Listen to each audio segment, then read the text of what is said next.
All right, our first question. What is bullying, Lynn?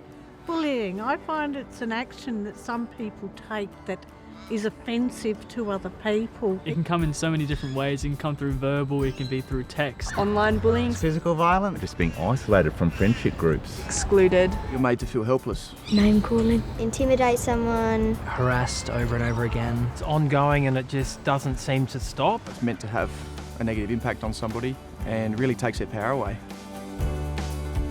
The impact of bullying on the people that are experiencing it, it can be really severe, it can really affect their well-being. I don't think young people understand the impact of their words and actions on other people. People can be depressed and sad and angry and anxious, and it will make them feel really uncomfortable. The feeling of being alone. Excluded and isolated. Can't function outside of home and they don't want to come to school. They stay away from everyone. Mentally, they'll be feeling down and they won't want to do anything, and then that could lead to worse and worse things to themselves and self-harm and that. When I was bullied, I definitely felt like I was on my own, me against everyone else. When we talk about bullying, it's not just the victim that's being impacted. Parents and caregivers, family members, teachers. I think a lot of people are part of the equation. It's a bad thing for everyone. It just negatively affects the whole school. I think naturally parents send their students to school to be in a safe environment. Really struggle in that not knowing what to do. There's not a lot a parent can immediately do, so then the parent might start to feel almost kind of useless. From a parent-caregiver point of view, you can get really angry because you don't like seeing your child suffering. In our job as well, we've seen different things, haven't we, over the years, and the impact it leaves you feeling pretty down. There's only so much that we can do. Certainly not nice seeing kids being impacted by bullying. If you're a bystander, the fear of what's going to happen to you if you actually stand up. I think bystanders are often paralysed in the situation. They're not sure what's going to happen if they do speak out and stand up for what is right. You put yourself at risk as well. They're worried that they're going to be the next person. You're made to feel like if you tell the teacher or something, then you're a snitch or something. There's been some study where if one person is watching someone bullying someone else, they might feel compelled to want to step in and help out. But if there's too many bystanders, then they may not. They call it a diffusion by responsibility. It sort of creates almost a tolerance to it, where people sort of become complacent. And I think that's a really important thing, that we have the power. And we often say, don't be a bystander, be an upstander. If you're being bullied, you can feel really alone, and sometimes people forget that there are people that are there to help. It's a really difficult thing to get to stop if you're just trying to deal with it by yourself. And a lot of kids don't put their hand up for help, as a lot of adults don't. It doesn't have to be a teacher, it could be a parent as well. Just got to take that first step and be brave and courageous and communicate what's going on. No one is going to step in and help you if they're not aware of what's going on. Yeah. I think being in such a big school, it's down to the individuals. Offering support. Try to help them. Make sure that people know that you're there for them. Stand up, say no, that's not okay.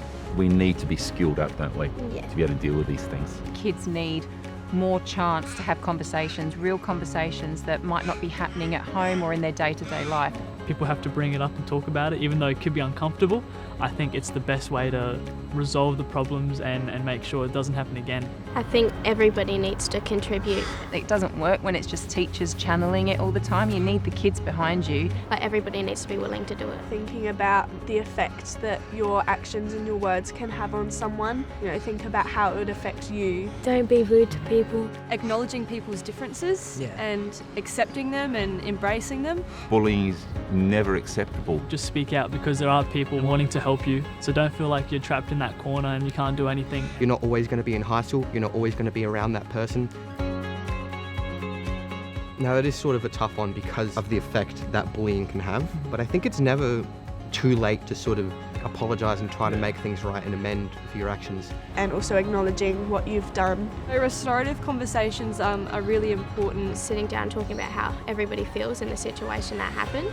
The person who was bullied will speak first and they kind of express their thoughts and what happened and all that, and then normally the person who was the bully will speak afterwards and explain what they did and what they might have done wrong or their mistakes and why they did it. It is important to repair those relationships because otherwise the situation doesn't get better. Find a solution that works for both parties. It can give you more perspective on the situation. Getting the bully to have some empathy of what it might be like if they were in that situation. Yeah, the bully needs to think about what if they were in their shoes. You have to be really open-minded because no matter what you think, you really don't know what's going on in people's lives and you could be really affecting them. Holding on to that sort of resentment forever, that's not going to do anybody any good. But also being willing to forgive is really important. A restorative conversation provides a forum for everybody involved to speak and to also be heard, and that's a really powerful way to develop empathy for other people. Our school has trained 25 of our leaders already in restorative practices. We've also had a parent workshop where we've had an initial conversation on restorative practice as well. We have plans to train all of our staff next year, and over the next 3 to 4 years we're going to work really, really hard at becoming a restorative school where restorative practices are the thing that we do. How effective do you think these will come out to be? I'm really optimistic that it can have a massive impact on our school. It won't happen overnight, it will take time, because what we're trying to do is change the hearts and the minds of up to 1,700 people, 1,600 students and 100 staff.